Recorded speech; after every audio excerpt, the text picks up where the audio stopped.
Hey there, friend. Tonight, we're going to drift back, not just a few decades or even a few centuries, but all the way to the vast, windswept grasslands of the 13th century. Picture it, endless skies, no highways, no Google Maps, no traffic lights. Just you, your horse, a satchel full of rolled up messages, and a very important job. You're a mail carrier. But not just any mail carrier. You're riding for the great Khan himself. And no, there's no post office. No mailbox. And no, sorry we missed you, sticky notes. This is the Mongol Empire, and the mail system is a little different. If you mess up, the Khan notices. If you're late, the Empire notices. If you lose a message, well, let's just say, you won't make that mistake twice. But don't worry. Tonight, we're not here to stress. We're here to drift into the saddle of history. You're going to hear what it felt like to be out there alone, galloping through snowdrifts, across deserts, into cities you never heard of. You'll learn what they ate, how they slept, how they stayed alive, and how they stayed sane, while serving the largest empire the world had ever seen. Because being a postman in the Mongol Empire wasn't just a job, it was an entire way of life. And oddly enough, it might be exactly what you need to hear tonight. So go ahead, get comfortable. Pull that blanket up. Maybe rest your eyes. Or don't, just listen. Because across the winds of time and the hose of history, I'm going to tell you a story about people who lived a long, long time ago. People who mattered. People who rode under the stars, delivering secrets, letters, and sometimes dreams. Now, before we really begin, I have just one small question for you. Where in the world are you listening from? And what time is it where you are? Because I know, no matter where you are, people like you and I, we all have the same strange little love for this kind of story. Let's go back to the very beginning, not just of your journey, but of your identity. Because before you can ride, before you can carry even a single message, before you can call yourself part of the legendary courier system of the Mongol Empire, you must swear an oath. Not just to the mail, not to your horse, but to the Khan himself. Yes, you're about to become a state courier, a messenger of the Mongol Empire, a vital thread in the vast web that stretches from Korea to Kiev, from the icy forests of Siberia to the warm sands of Persia. And that means something. In fact, it means everything. Horse, what is the yam? Before we even get to the oath, let's set the scene. The yam, short for Ortasiam, wasn't just a postal route. It was a military-grade, government-sanctioned, continent-spanning communication system designed by Genghis Khan himself. Think highways of hoofbeats. Over 200,000 horses. Hundreds of way stations. Couriers who could travel over 200 miles in a single day, switching horses like pit stops in a medieval NASCAR race. And who kept it all moving? You, the messenger. The human glue in a system built on trust, speed, and loyalty. Scroll the oath itself. Swearing in as a messenger of the Khan wasn't a casual affair. There's no HR onboarding, no pamphlet, no training video with a smiling actor and cheesy music. Instead, you're taken aside by a representative of the local Khanate. It might be a general. It might be a priest. It might be the old station master whose beard has more ice in it than wisdom. You're told to kneel. Right hand over your heart.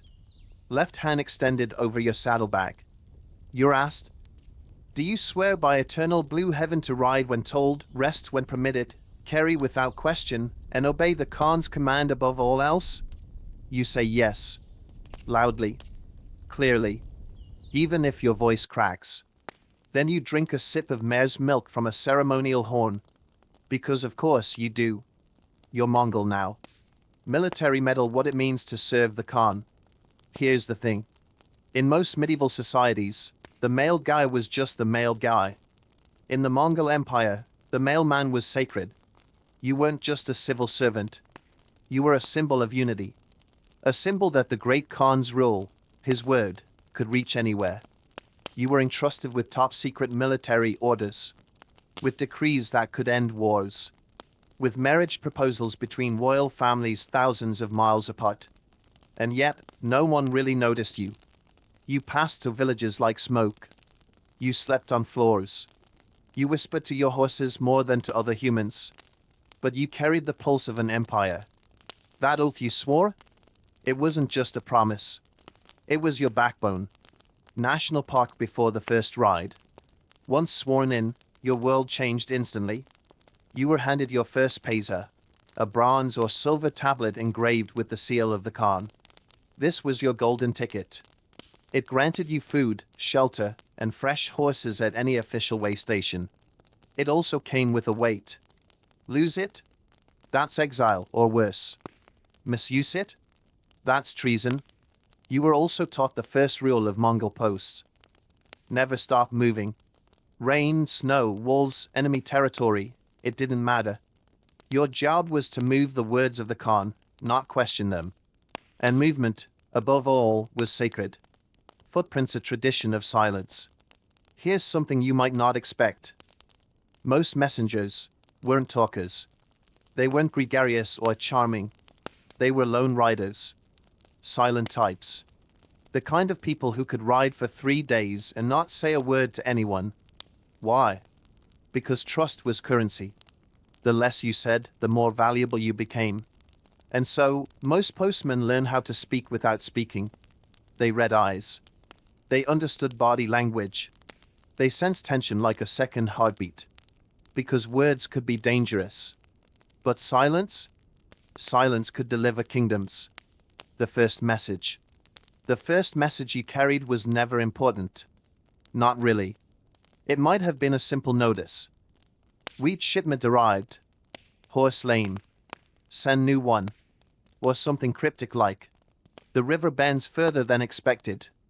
But it wasn't the words that mattered. It was the weight. The realization that you were now the thread between minds separated by mountains.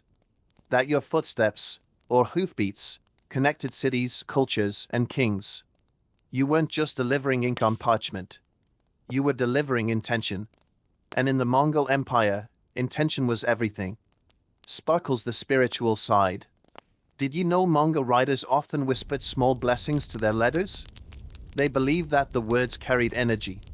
And to carry that energy across the land required protection, not just from armor, but from the spirits of the steppe. So you might tie a ribbon to your saddle, or mutter the name of your ancestor, or ride only on the right side of a hill, because that's what the last messenger did, and he made it. Superstition? Maybe.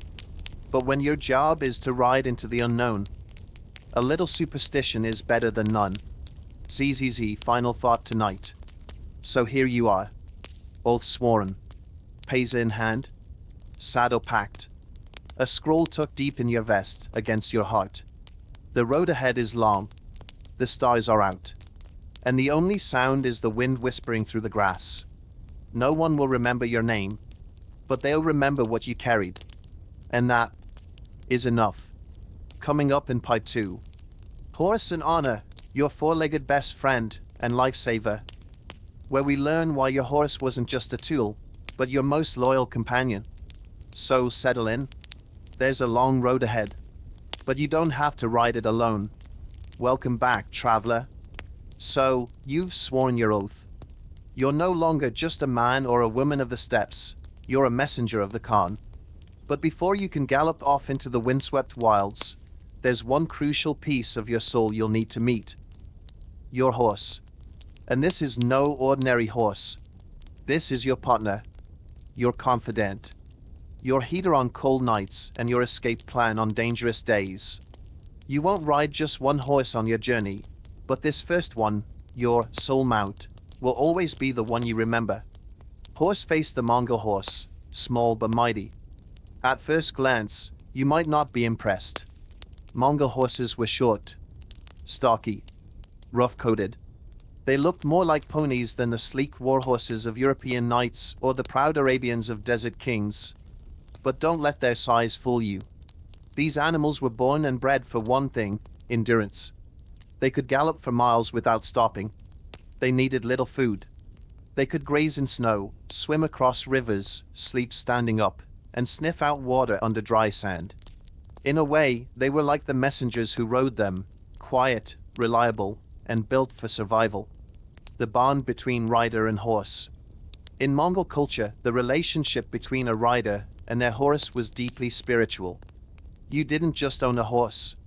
You knew it, its moods, its favorite path, its fear of hawks or sudden shadows. When a new rider was matched with a horse, the two were expected to spend days, even weeks, together before the first ride. You brushed its mane. You fed it treats, perhaps dried berries or a clump of salt. You slept near it. And yes, you talked to it. Quietly. Gently. Like introducing yourself to a new friend who might someday save your life. Because someday, it probably would. For Prince multiple horses, one heart. Now here's something that might surprise you. You rarely traveled with just one horse. The YAM system allowed messengers to switch mounts at designated way stations every 25 to 40 kilometers. This kept the system fast and efficient. No single horse was ever pushed too far. But every courier still had a main horse, a personal mount trained for emergencies, familiar terrain, or carrying you into places no outpost reached. This was the horse you trusted when the road disappeared, when the night turned cold, when wolves howled in the distance and you weren't sure which way was home. In those moments, you didn't need speed. You needed trust. Fall a leaf a day in the saddle. Let's imagine a day.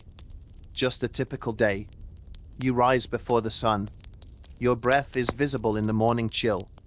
Your horse is already awake, ears twitching, steam rising from its nostrils. You check your satchel, stretch your legs, and walk around your horse 3 times, an old tradition to wake the spirit of the road. Then you mount, and together you ride. For hours, the rhythm of hoofbeats is your music. Sometimes you hum, sometimes you whistle, but mostly you're silent. Your horse knows the pace, knows when to slow, knows when you're hungry before you do. It's not a pet. It's not a tool. It's a part of your soul that walks on 4 legs, plowed with snow through storm and sand. Mongol messengers didn't take weather days. The empire didn't pause for rain or snow. So you and your horse rode through everything. Spring thaws that turned dirt into sucking mud. Autumn winds that stun like arrows. Blizzards that buried tracks and numbed your fingers. Sandstorms that stripped skin from bone. And in every one of those storms, it wasn't your compass or your map that saved you. It was your horse. They could smell water through frost. They could sense wolves before you saw them. They could guide you home by instinct alone. In truth, the horse didn't need the human. But the human always needed the horse. Thread grooming, feeding, and thanking. After each ride, no matter how long or short, you tended to your horse before yourself. You wiped down its back, removed the saddle, brushed the sweat from its coat, gave it water, hay, or sometimes a handful of dried millet if you had it. And you said softly, "Thank you." It wasn't required. No one would punish you for skipping it. But every seasoned rider did it. Because when your only companion for weeks at a time is an animal who can't speak, a simple thank you means everything. Crescent moon horses and dreams. At night, while you slept near your mount, you often dreamed with them. Not of them, but alongside them. Riders believed that horses and humans shared the same dreams. Galloping across the sky, chasing spirits, or delivering scrolls to heavenly courts. Some riders said they woke in the middle of the night because their horse had seen something in the dark that wasn't quite natural. Others said their horses guided them not just on land, but in the afterlife. And so, before sleep, some messengers whispered, "If I fall, carry me home." Sheaf of rice, a word about naming. Did you name your horse? Of course you did. But not something silly or cute. No, Fluffy or Socks. You gave them names like Arrowwind, Dark Stepper, Second Moon, Stoneheart. Names with purpose. Names that held power. Names that you could whisper when you were scared and needed courage not just for yourself, but for both of you. Dizzy, a final note tonight. They say a Mongol without his horse is only half a person. And after riding 100 miles under moonlight, you start to understand why. The saddle may hurt. The wind may burn. And your legs may ache for a soft bed. But with your horse beside you, breathing, trotting, watching the road ahead, you are never alone. Tonight, let the hoofbeats echo softly in your imagination. Let the band of horse and rider lull you deeper into rest. Because tomorrow, the ride continues. Coming up in part 3. How to read a message you're forbidden to read. Where we explore the paradox of carrying secrets you're never meant to know. Close your eyes if you like. Your horse will keep watch. Welcome back, friend. Let's imagine you've been riding for 3 days straight. You've crossed rivers, dodged storms, survived on dried meat and fermented milk. And now, as the sun sets into a bruised purple sky, you find yourself staring at a tightly sealed scroll tucked inside your satchel. It's not addressed to you. You're not allowed to open it. In fact, doing so could mean your removal, or worse. But still, it calls to you. You wonder, what words could possibly be so important, so urgent, that someone would ride halfway across the known world to deliver them? You're not supposed to know. But you do. Or at least, you learn to guess. Because being a Mongol postman was as much about not reading as it was about reading. And somehow, over time, you begin to understand everything. Without breaking a single seal. Scroll the message you carry. First, let's talk about what a Mongol message looked like. These weren't envelopes. They weren't typed or even neatly written. They were scrolls, long, thin, often rolled against the elements, tied with twine and sealed with wax, metal, or clay. Each seal bore a mark, a symbol of the sender. It might be a prince's insignia, a tribal totem, or even the script of a foreign court in Persia, China, or Russia. And you? You were the ghost who carried it. The one who rode through ice and wind, never asking what was written inside. At least, not out loud. I was learning to read without reading. Over time, every courier developed a strange sixth sense. Not from magic, but from exposure. You began to recognize the thickness of the parchment, the feel of the ink bleeding through, the way some scrolls smelled faintly of perfume, and others like iron and ash. Some messages were warm with joy, others carried the weight of war. You could guess what the scroll said based on its urgency, based on how it was wrapped, based on the trembling hands that handed it to you, and the trembling hands waiting at the other end. You learned to read the unreadable, and it taught you a strange kind of wisdom, sheshing-face forbidden curiosity. Were messengers ever tempted to break a seal? Of course. They were human, and some did, especially young ones, especially the reckless or desperate. And the price? Death sometimes, but more often, silence. Permanent removal from the system, stripped of your paisa, left to wander the empire like a shadow, because the yam ran on trust. And a courier who couldn't be trusted wasn't a courier for long. So most learned to resist the temptation. They held the message like a sacred flame, close, but untouched. Paw Prince's body language at the station. Often, it wasn't the message that told you what was going on. It was the people. When you handed the scroll to its recipient, you watched their face. Did they frown before opening it? Did their hands shake? Did they drop their tea and bolt from the room? You watched, and filed it away in the quiet place in your mind where all unspoken truths lived. Then you got back on your horse, and rode to the next truth. Candle letters of life and death. Some scrolls were joyful. News of a birth, a wedding arrangement, an official promotion. Others were soaked in sorrow. Your brother has died. Prepare your city for siege. Your lands have been seized. And you? You carried it all.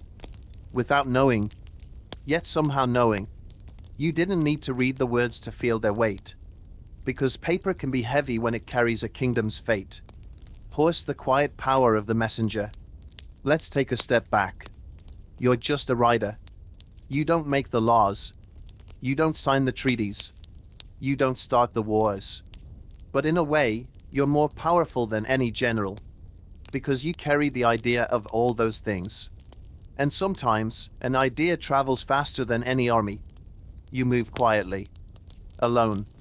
But the echo of your hoofbeats can change borders. And that is the strange paradox of the M.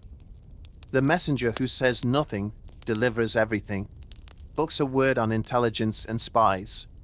Now, here's something curious. Not all messages were on paper. Some were memorized, encoded, disguised in songs, poems, or coded gestures. Some couriers were also trained in languages, scripts, or even espionage. They weren't just carriers, they were collectors. They listened in markets, watched troop movements, noted whispers in temples or complaints at way stations. They weren't reading scrolls, but they were reading the world. And they carried those invisible messages back to the Khan, right in hand when you finally get to read. Here's the funny thing. Most couriers were illiterate. They couldn't read the messages they carried. And yet, somehow, they understood them more deeply than the authors or recipients ever could. But sometimes, when a messenger retired, or was specially honored, they were taught to read. Not just words, but their own story. And for the first time, they opened a scroll, saw ink swirl like river water, and realized they'd spent a lifetime carrying something sacred, without ever seeing it. And that first moment of understanding, it was enough to make a grown rider cry. Crescent moon final thought tonight. You may never know what's in the messages you carry. The ones others hand you, through words, through glances, through silence. But you still carry them. And you do it with grace. Because life, like the yam, is built on trust. Tonight, as you rest, think of the scroll tucked close to your chest. Think of its weight, its mystery, and the long road you ride tomorrow. Coming up in part 4, weathering the steppe, sandstorms, frostbite, and endless sky, where we learn how messengers battled the wild moods of nature and lived to tell the tale. Sleep well. The wind has calmed for now. And so, the scroll stays tucked close to your heart, unread but deeply understood. The wind picks up again. Your horse stirs. The horizon darkens, not with night, but with something else entirely. Weather. Because out here, on the open steppe, the skies are your calendar, your clock, your mood, and sometimes your enemy. Snowflake when the cold comes crawling. The cold doesn't arrive like a polite guest. It doesn't knock. It seeps in, quiet, deliberate, determined. You might start your morning in relative peace. A bit of chill, a stiff breeze. But then, hours later, that same breeze has fangs. It bites into your gloves. It gnaws at the tip of your nose. It creeps into your boots, and into your bones. You wrap your cloak tighter. Press your chest to your saddle. Try to conserve heat. Because a steppe winter isn't about temperature. It's about survival. The Mongol couriers knew this. They were trained to keep moving, to never linger long enough for the cold to settle in. They layered wool, fur, and felt in thick but breathable bundles. Sometimes they'd sew thin metal discs into their outerwear, not for armor, but for insulation. And under their hats, they'd tuck rabbit skin or dried grass, whatever kept the wind out. Even the horses adapted. Their coats thickened. Their breaths steamed. And their ears, bless them, twitched at every sound, alert to wolves who hunted by scent, not sight. Desert, and then the sand arrives. But just as you grow used to snow, you cross into the southern routes. And the snow is gone, replaced by sand. You blink. The color of the earth has changed. The wind no longer bites, it scrapes. Now your enemy is dust. It whirls across the steppe in dry, spiraling waves. It stings your eyes, clogs your nostrils, gets under your saddle, into your mouth. You ride with a scarf over your face. You squint constantly, eyes red and sore. You feel the grit in your teeth when you chew dried meat. And still, you ride. Because the message waits. And the desert doesn't care that you're tired. Cloud the steppe sky, too big to describe. Sometimes there is no cold. No sandstorm. No fog or hail. Just sky. Blue so wide it swallows you whole. clouds like ghosts of forgotten empires drifting eastward. The sun like a pale gold coin hanging forever above your head. On days like this, the silence stretches out longer than the road. You and your horse become shadows moving across a painting. You hear every creak of your saddle, every flap of your satchel, every beat of your heart. You feel small, but not in a bad way. Small like a single note in a song older than time. Small like a thread in a great, invisible web. You are not the story, but you are the one carrying it forward. Cloud with rain the sudden storms. And then, just when the sky feels friendly again, it betrays you. A low rumble. A flicker on the horizon. A scent in the air like crushed grass and iron. You urge your horse faster, looking for shelter. A tree. A hollow. A rocky hill. But most of the time, there's nothing. No roof. No inn. No cave. Just you and the storm. The Mongol messengers learned to ride through the weather. Not to outrun it. Not to fear it. But to move with it, like fish in a current. They bend low in the saddle. Use their horses as shields. They memorize where the sky cracked first, which clouds meant hail, and which meant rain. And they sang. Yes, sang. Quiet, steady songs passed down from rider to rider. Songs without words, just rhythm. To keep calm. To keep going. Because a moving rider has a chance. A still one does not. Fire when fire falls from the sky. Out on the steppes, lightning comes fast. It skips across the plains like a whip made of white fire. And when it hits the dry grass, it lights up. Suddenly, the horizon is orange. Your horse whinnies. Your breath catches. There's no path. No compass. Just instinct. You trust your mount. You lean in. You ride low. And somehow through the smoke you emerge, alive. Singed. Shaken. But alive. And still carrying the message. Candle the gift of endurance. Through every kind of weather, one lesson emerges again and again. You endure. Not because you're fearless, but because you trust. You trust your training. Your horse. Your instincts. The rhythm of the wind, and the truth that storms pass, and roads, no matter how hard, eventually lead somewhere. The step doesn't reward strength. It rewards persistence. And that's what the Mongol courier carried, more than scrolls, more than secrets. They carry persistence in their saddlebag. A quiet, steady refusal to quit. Now rest your legs. Let your heart beat slow. The sky is clear tonight. The wind is calm. The stars are blinking in approval.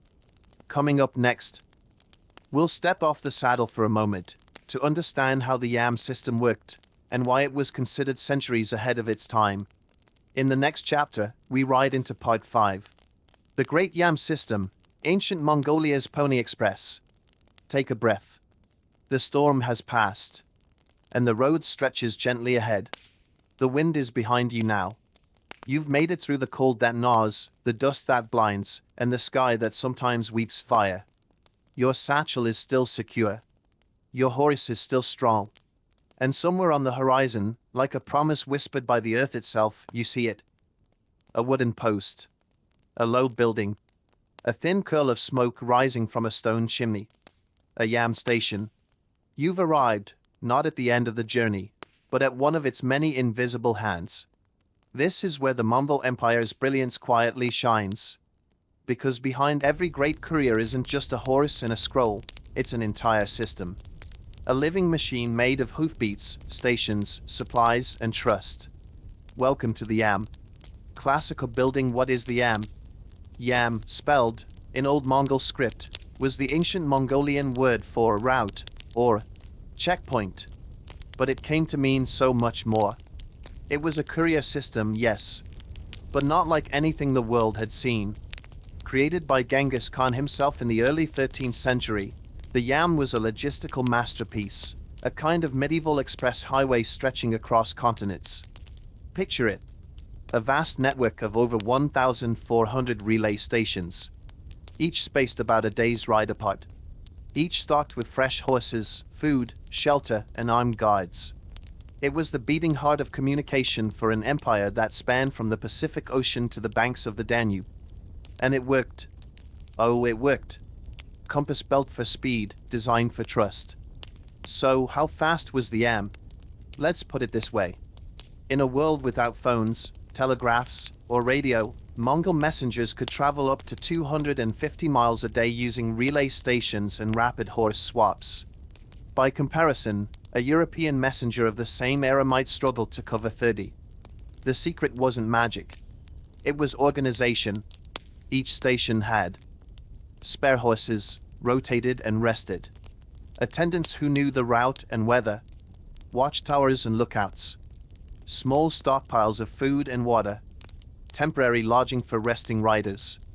You arrived, handed over your paisa, your official tablet of authority, ate something warm, swapped to a fresh horse, and rode again.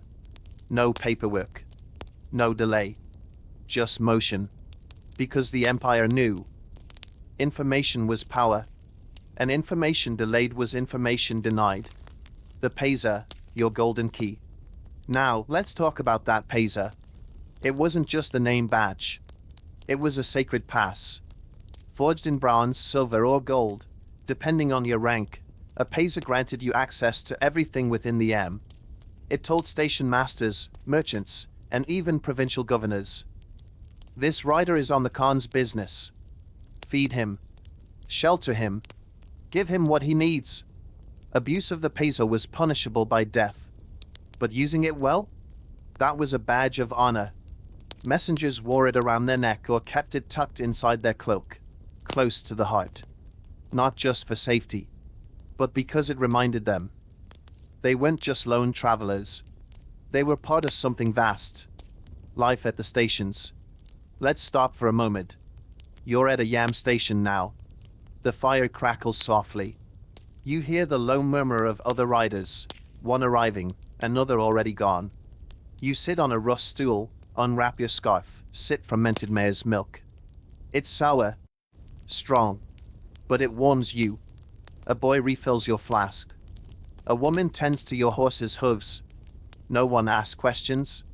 No one pries.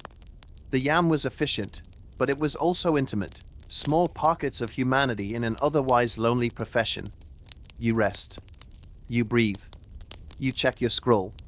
And you know, somewhere, days away, another messenger is doing the exact same thing. You've never met. But you're bound together. By the road. By the oath. By the system that never sleeps. Globes showing Asia, Australia, spanning the world. Historians still marvel at the AM. It was arguably the fastest, safest, and most reliable communication system on Earth during its time. Letters traveled from Beijing to Baghdad in under 3 weeks, a journey that took caravans over 3 months. Orders from the Khan could be relayed across entire kingdoms before the enemy even knew he was coming. It connected distant provinces, cultures, and languages into one informational bloodstream. In many ways, it was the internet of its day. Though powered by oats, hooves, and extraordinary endurance. Packaged not just letters. The yam wasn't just for scrolls. It carried military orders, census data, official decrees, medical supplies, even gifts between royal families. Sometimes, the station itself became a temporary warehouse. Other times, it served as a lookout tower, warning of enemy raids or strange happenings in nearby villages. It was flexible, responsive, and always moving. A living system that breathed through saddlebags. Locked with key, the invisible code. Despite the scale, security was everything. Messages were often encoded, written in layers, metaphors, or alternate alphabets. Some were carried by multiple couriers, with only a portion of the message each. Others were stitched into clothing, hidden in hollowed saddle horns, or whispered from rider to rider like old myths. And the yam stations knew better than to ask. They kept secrets better than mugs. And that's what made them last. Yarn a thread in the tapestry. It's strange, isn't it? The Mongol Empire is remembered for its armies, its conquests, its sheer force. But behind the scenes, quietly, faithfully, it was the yam that held it all together. A tapestry of riders, scrolls, horses, wind. And in that great weave, you were a thread. Not flashy, not famous, but essential. Because without you, the Khan's voice was just a whisper lost in the wind. And now, as you prepare to ride again, full from a warm meal and half a night's sleep, you pull on your gloves. You step outside. You mount your fresh horse. And once again, you become motion. Coming up next, what happens when you lose the road, but still have to move forward? In the next part of your journey, we explore navigation without maps in part 6. Passport to nowhere, the Pesa and Imperio credentials. Hold the reins gently. The next scroll awaits. You ease back into the saddle. The station fades behind you, the warmth of the fire replaced by the crisp breath of early morning air. Your horse is fresh, eager. Your body, not so much. But your mind is calm. Because now you're riding with confidence.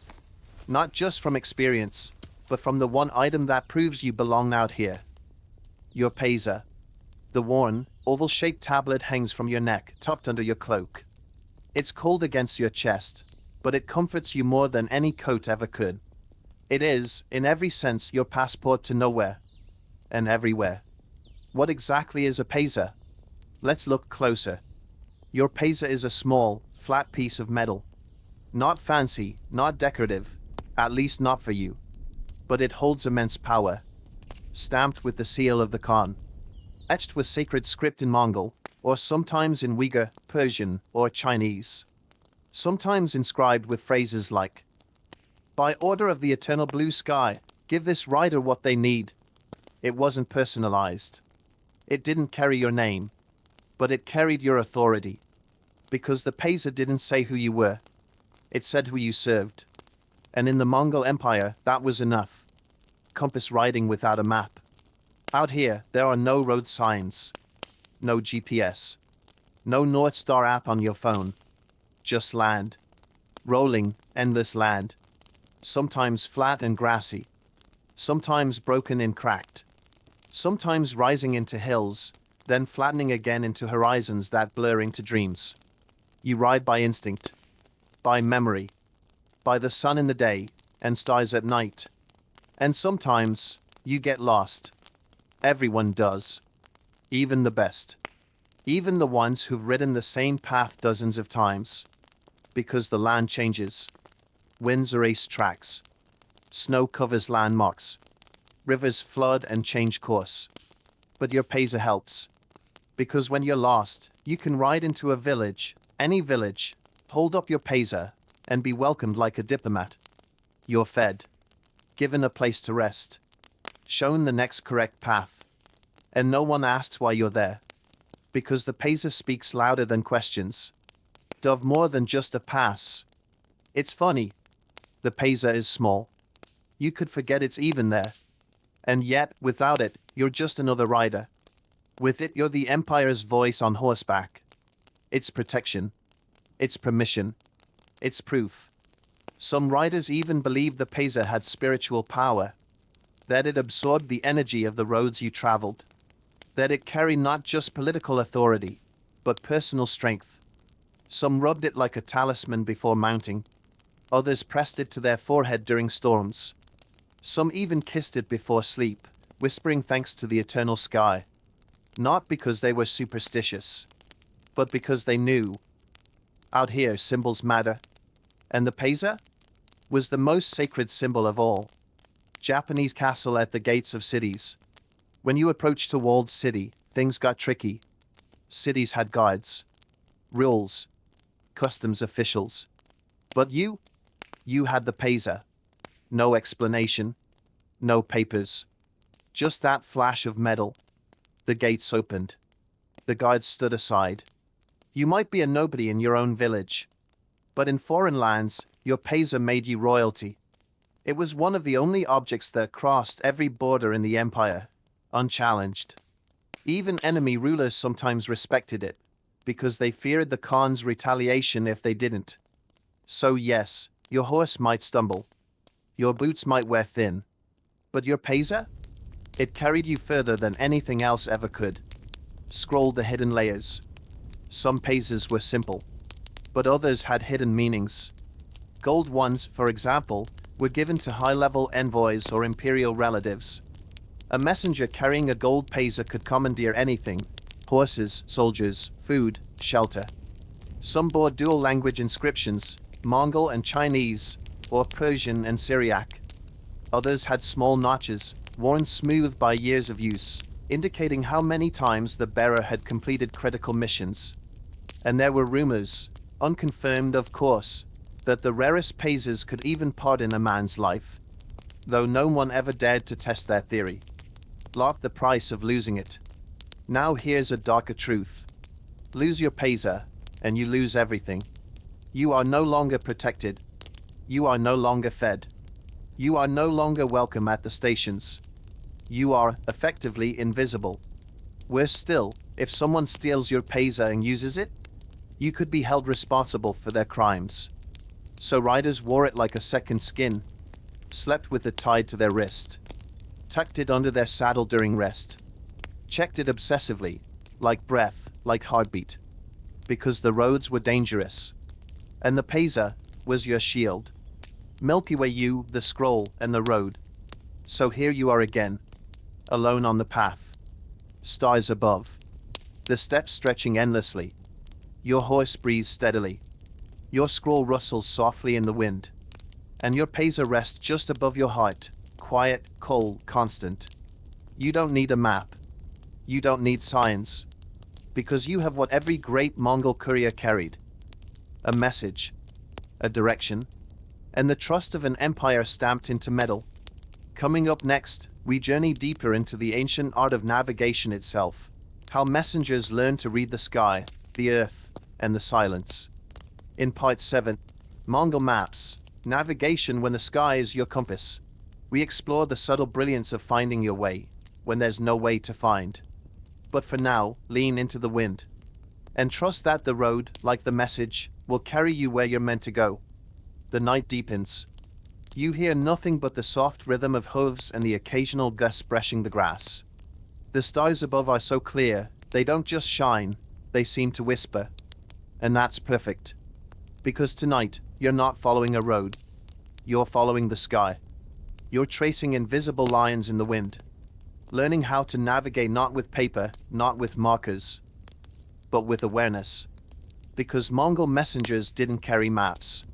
They were the maps. Milky Way, no roads, no problem. In the vast steppe, there are no street signs.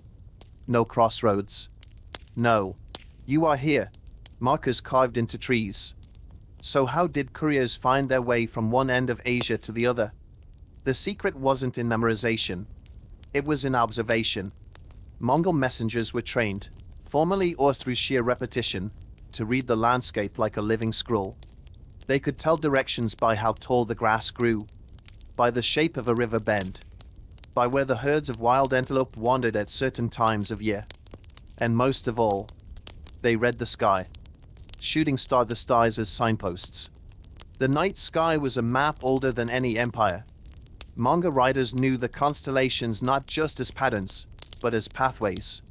The Big Dipper, known to them as the Seven Brothers, pointed toward the north. Orion's belt helped measure time before sunrise.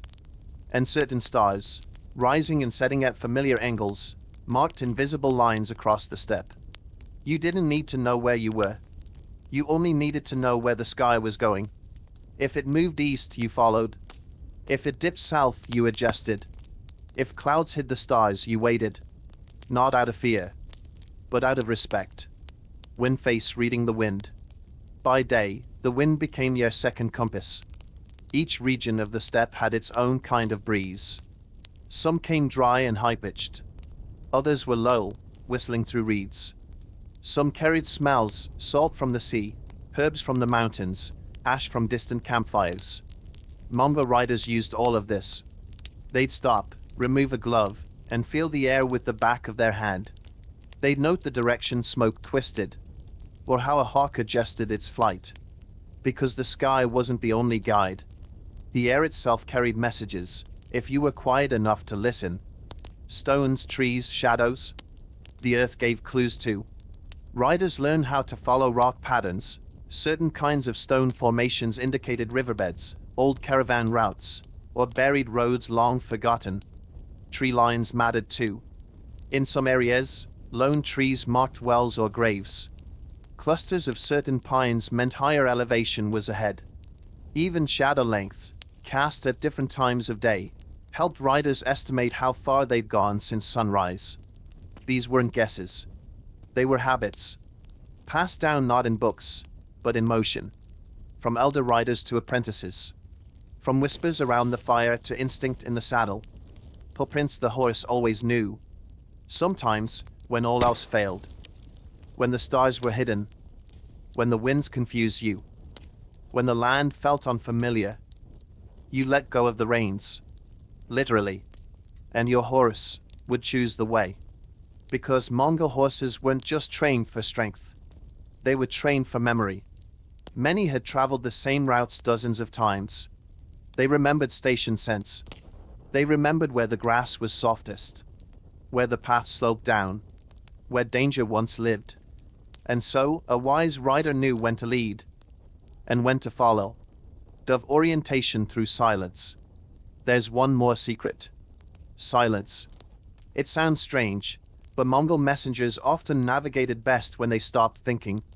They let the rhythm of the ride become meditative. They listened to their breathing, the cadence of hoofbeats, the way their body tilted in the saddle. And somehow, without planning, without checking, they arrived exactly where they needed to go. You could call it instinct. You could call it spiritual alignment. They just called it being in tune with the step. Because the step didn't speak loudly. It whispered, and only the stillest minds could hear it. Yarn no map, no fear. So here you are. Another dusk, another open field, another day without signs. But you're not afraid. You glance at the sky. You feel the wind on your cheek. You notice a dip in the grass, a memory in your horse's movement, a strange quiet that tells you a station must be near. You ride not with certainty, but with confidence. The kind that comes not from knowing where you are, but from trusting that you'll arrive. And that's the Mongol way. Up ahead, the wind shifts slightly. You catch the scent of smoke, hear a distant dog barking. Signs of life. And in part 8, saddlebags and secrets, what you really carried. We'll open your satchel, gently, and explore not just scrolls, but the stranger things you might be asked to deliver. Rest your mind. Let the stars guide your breathing. You are not lost. You are exactly where you need to be. The stars above remain steady. The path ahead is quiet. And the weight of the saddle, familiar. But tonight, as your horse steps through dewy grass and the night air carries the scent of a nearby cooking fire, you feel the soft tug of your satchel against your side. You've felt it for days. You know what's inside. Or do you? Because being a Mongol courier wasn't just about letters. Sometimes you carried things that weren't made of paper. And sometimes the heaviest things in your bag weren't even heavy. Scroll of scrolls and seals. Let's start with the obvious. You carried messages. Scrolls of papyrus or bark or silk. Tied with leather strings, stamped with wax, and sometimes triple sealed with knots only the recipient could untie. These might contain orders from a general to his scouts, marriage contracts between royal families, supply lists for an upcoming siege, a Khan's approval or rejection of a trade deal. And each one, though light, carried the weight of empires. But they were just the beginning. Amphora unusual cargo. Over time, your saddlebags collected other things. Small, odd, and sometimes mysterious. A pouch of powdered herbs requested by a healer in Samarkand. A folded piece of silk, scent-soaked and meant for a lover in distant lands. A tiny idol card from bone, sent as a peace offering between shamanic tribes. A coin pouch, so ancient the currency had already disappeared. And once you heard of a rider who carried nothing but a single feather, supposedly from a bird seen only once every century. You didn't ask questions. Not because you weren't curious, but because the road teaches silence. And sometimes, the most powerful stories aren't the ones you tell, but the ones you carry. Dangerous deliveries. Then there were the things that made your heart beat faster when you felt them shift in your bag. A blade wrapped in cloth, meant for an assassin, though you never knew for sure. A ring stolen from a palace, to be returned discreetly in exchange for peace. Or a sealed tube of ink, rumored to contain a treaty so fragile that it had to be kept secret from both sides, until the right time. Sometimes you carried knowledge that could start wars, or prevent them. And even though you never opened the scrolls, you knew somehow. Because writers became sensitive to tension. You could feel when a message buzzed with danger, like a storm waiting to break. Sheaf of rice, the everyday and the sacred. Of course, not everything was dramatic. You often delivered letters from daughters to their fathers, poems carefully stitched into cloth, inventory lists for grain or horses, birth announcements scratched into bark, even recipes for goat stew sent from Antonice. And yet these too mattered, because for every grand war plan, there was a family just trying to stay connected. For every royal decree, a mother's handwritten prayer. You carried both without judgment, because the yam didn't weigh importance by ink. It weighed it by distance, by effort, by the way someone's fingers lingered on the scroll before handing it to you. Thread secrets inside the scrolls. Sometimes the scrolls were not what they seemed. A piece of parchment could hide a coded message, with meaning in the spacing, not the words. A map disguised as a poem. A threat cloaked in politeness. Or a confession, written in invisible ink, legible only under moonlight or fire. Messengers weren't supposed to know. But messengers often did. Because when you carry hundreds of messages, you begin to notice what's strange. What's heavier than it should be? What smells like smoke when it shouldn't? What trembles when you touch it, as if alive with intention? Lot the burden of knowing. You never asked to know. You never wanted to. But still, over time, the things you carry began to speak. Not with voices, but with presence. Some messages made you uneasy. Others made you proud. And a few made you afraid to reach your destination. And yet you never turned back. Because a messenger who chooses what to carry is no messenger at all. Horse, you carried more than objects. The scrolls, the letters, the bone carvings and silken scraps, those were the physical burdens. But the real things you carried were unseen. You carried trust from strangers who would never meet you. You carried hope from cities that waited for your arrival like rain. You carried time compressed into paper and hoofbeats. And maybe most of all, you carried silence. The kind that lets people speak to each other across mountains and deserts. The kind that binds hearts without saying a word. As your saddle creaks and your satchel sways gently against your hip, take a breath. Whatever waits at the next station, whatever seal must be delivered, it is safe with you. Because more than a courier, you are a bridge. And the bridge must always hold. In the next part of our journey, we rise early, before the sun, and explore what life on the move felt like. Coming up in part 9, food on the run, fermented milk, dried meat, and hope. We peek inside the humble, hilarious, and surprisingly efficient diet of the long-distance rider. Now, let the night carry you forward. Your horse knows the way. The stars begin to fade. A pale gray stretches over the horizon like a promise. The world is waking. You stretch your back in the saddle, adjust your scarf, and reach for something wrapped in cloth and tucked into your saddlebag. It's not glamorous. It's not fresh. It might not even be fully identifiable. But it's food. And out here, that's enough. Because when you're a messenger riding hundreds of miles a week, meals aren't about pleasure. They're about survival. So tonight, let's take a closer look. Not at what was written in the scrolls, but at what filled your belly between stations. Sake the mighty Erag, fermented mare's milk. We begin with a drink. Not tea. Not water. Not wine. Erag. Fermented mare's milk. White, frothy, a little sour, and, if you're not used to it, surprisingly fizzy. To the uninitiated, it tastes like a mistake. To the Mongol rider, it was life. Erad was packed with calories, electrolytes, and just enough alcohol to take the edge off a cold night or a sore leg. It was kept in leather flasks, slashing gently against your saddle. You didn't sip it for flavor. You drank it for endurance. And yes, if left too long in the sun, it could curdle. But even that, you drank anyway. Because spoiled Erad was better than no Erag at all. Cut a meat jerky without borders, the eternal dried meat. Next, the cornerstone of your diet. Dried meat.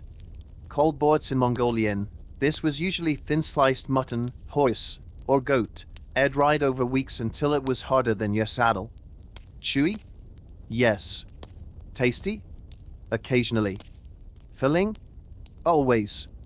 A small pouch of borts could feed a courier for 3 days. You break pieces off with your teeth. Soften it with water or milk. Sometimes grind it into powder and stir it into boiling liquid to make an improvised soup. No spices. No garnish. Just survival, one bite at a time. Dumpling, the rare gift of warm food. But once in a while, you'd arrive at a yam station right when the fire was lit. And if the station keeper was feeling generous, you might be offered something magical. A chunk of warm bread baked in ash. A boiled dumpling with onion in fat. A slab of roasted lamb, salted, if you were lucky. Or a sweetened millet porridge, thick enough to coat a spoon. In those moments you sat. You didn't talk. You just ate. And for a moment, you weren't a rider in the wind. You were just a human being nourished. Salt, fat, and survival. Out on the steppe, nutrition wasn't balanced. It was practical. You needed salt to replace what you lost through sweat. Fat to keep warm through the night. Protein to repair your aching muscles. And that's exactly what you got. You carried balls of animal fat wrapped in cloth. Hard cheese, so hard it doubled as a weapon. Sometimes, crushed nuts mixed with dried berries if you rode through the forest zones. Fresh vegetables? Rare. Fruit? Only dried or pickled. But somehow, it was enough. The body adapted. The taste buds surrendered. And the journey continued. Teacup without handle, boiling water, Mongol style. Water was sacred, but also risky. Streams could carry disease. Wells could run dry. Rivers, in spring, might sweep you off your horse. So you learned to boil water whenever you could. Small fires. Fast burn. Clean stones. You'd add a pinch of dried milk powder or meat dust to the pot, just enough to turn it into a strange, savory broth. It wasn't tea, but it was hot. And that was enough. You drank slowly, eyes half closed, breathing in the steam like a prayer. Fork and knife with plate, eating while moving. There were days when you didn't stop at all. You ate in the saddle, tearing meat with your teeth, drinking milk with one hand, reins held in the other. Mongol horses were trained for this. They moved steadily, allowing riders to snack mid-gallop. Your scarf doubled as a napkin. Your saddlebag as a pantry. Meals lasted minutes. Or seconds. Because speed mattered more than digestion. And you learned to let hunger become background noise. Like the wind. Like the hoofbeats. Like the memory of hot soup on a cold night. Personal disposition, the philosophy of the meal. Strange, isn't it? The greatest empire of its time, conquerors of cities, toppers of dynasties. Fueled by dried meat and sour milk. But perhaps that was the secret. Mongol couriers didn't ride for pleasure. They didn't eat for luxury. They didn't pause for decadence. They rode with purpose. And they ate with acceptance. Every meal, no matter how simple, was honored. Every bite carried a silent acknowledgement. This will get me to the next station. And that was enough. You finish your small meal. Your stomach isn't full. But your spirit is steady. The wind shifts again. And ahead, the first lights of the next post flicker like tiny stars. Coming up next, What happens when the ride doesn't end at dusk? What if there's no station, no shelter, and no roof? In pod 10. Sleep? Maybe. Comfort? Never. Nights in the open. We ride into the world of midnight rest, on the loneliest roads in the empire. Close your eyes if you wish. But don't let go of the reins just yet. The sky has faded now. No longer twilight, no longer starlit, just a soft black canopy, stitched with silence. Your horse walks quietly. Your satchel swings with each step. There's no fire ahead. No station tonight. Just the open steppe. Just you. You'll be sleeping out here. Again. And it's not the first time. Won't be the last. Because in the Mongol Yam system, stations are placed far apart. And between them, there is only the road, the dark, and the art of sleeping anywhere. Bed, where do you sleep when there's no bed? Anywhere you can. That might mean a patch of dry grass between two hills. A dip in the ground where the wind doesn't cut so sharply. The leeward side of your horse, where warmth lingers near its flank. Or under your saddle, flipped over and softened with your travel cloak. You learn to find the least uncomfortable spot. Not the most comfortable. Because luxury isn't the goal. Survival is. Horse, face your horse, your blanket, your alarm clock. Your horse lies nearby, tethered but free to graze. You don't need to worry about thieves. The Mongol plains are open, and most wouldn't dare steal from a messenger. Still, you sleep light. Your horse knows the rhythm. It shifts slightly in the night, alert to anything odd. A distant howl. The scent of wolves. The sound of a stranger's breath. If anything nears, your horse will wake you. Long before danger reaches your camp. It's not just your companion. It's your guardian. And yes, you think it each morning. Ice cubes sleeping through the cold. The cold is always waiting. Especially in spring and autumn, when the days are warm but the nights turn cruel. You wrap yourself in thick wool. You press your back against your saddlebag. You keep your boots on. Always. Because in the cold, unlacing boots at night is an invitation for frostbite.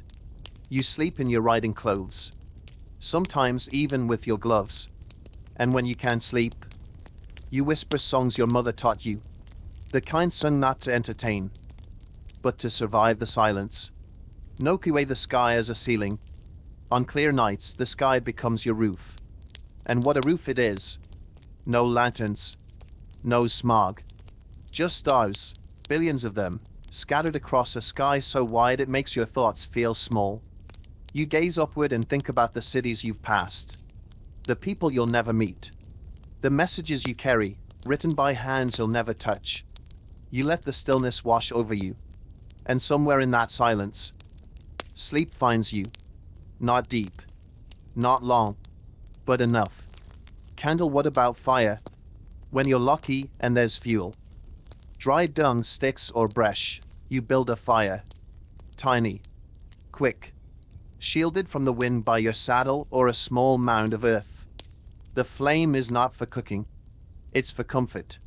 It gives you light to read your route. Warmth to keep your water flask from freezing. A flicker of something human in the middle of something so endlessly wild. But most nights, there is no fire. Only breath. And the low exhale of your horse settling into the grass. Thaw balloon dreams in the saddlebag. And then there are the dreams. Not of home. You gave that up. Not of luxury. You've never known it. But dreams of motion. Of gliding through endless fields. Of riding without effort, without hunger, without time. Sometimes, you dream of delivering the scroll. Of the recipient's face. Of the moment they break the seal, smile, and say, "Finally, thank you." Even though you're never meant to be remembered. You are the messenger, not the message. Still, in your dream, they remember. And that's enough to keep you riding when you wake. ZZZ, the art of resting in restless places. Learning to sleep outside, alone, under the sky, isn't just a skill. It's a mindset. You don't wait for comfort. You make it. With your cloak. Your horse. The quiet. And over time, the steppe becomes less hostile, less wild. It begins to feel familiar, like a giant breathing space. Unpredictable, but not unkind.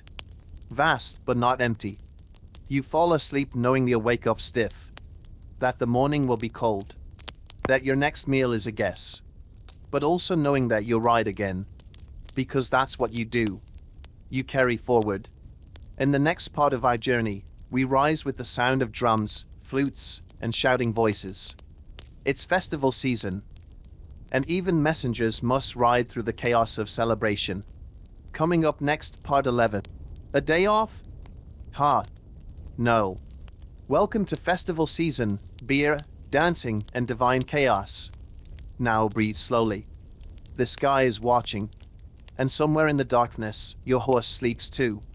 Morning again. But not the quiet, frost-tipped dawn of usual days. This morning is different. As you ride across a shallow ridge, the wind carries something unexpected. Laughter. Drums.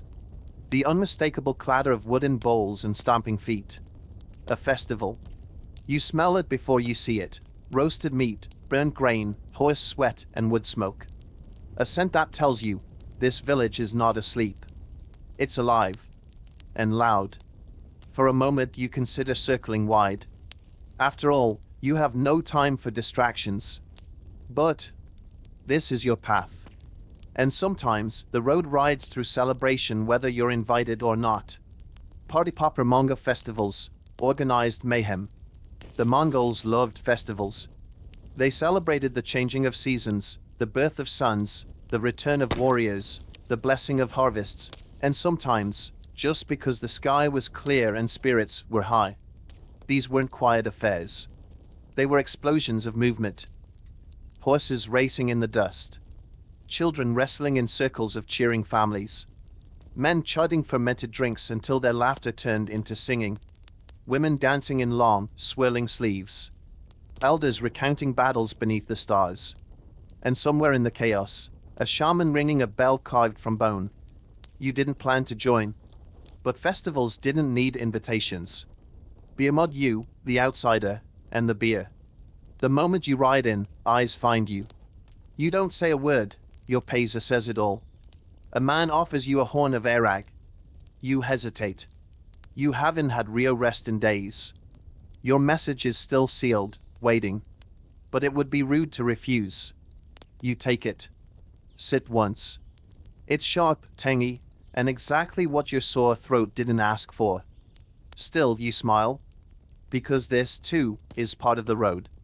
Horse games and friendly threats. In Mongol tradition, horses weren't just transport. They were pride. So festivals always featured races, often with no saddles, no rules, and no concern for safety. Sometimes, boys as young as 7 competed, gripping manes, eyes wide, legs wrapped around powerful necks. You watch from the edge.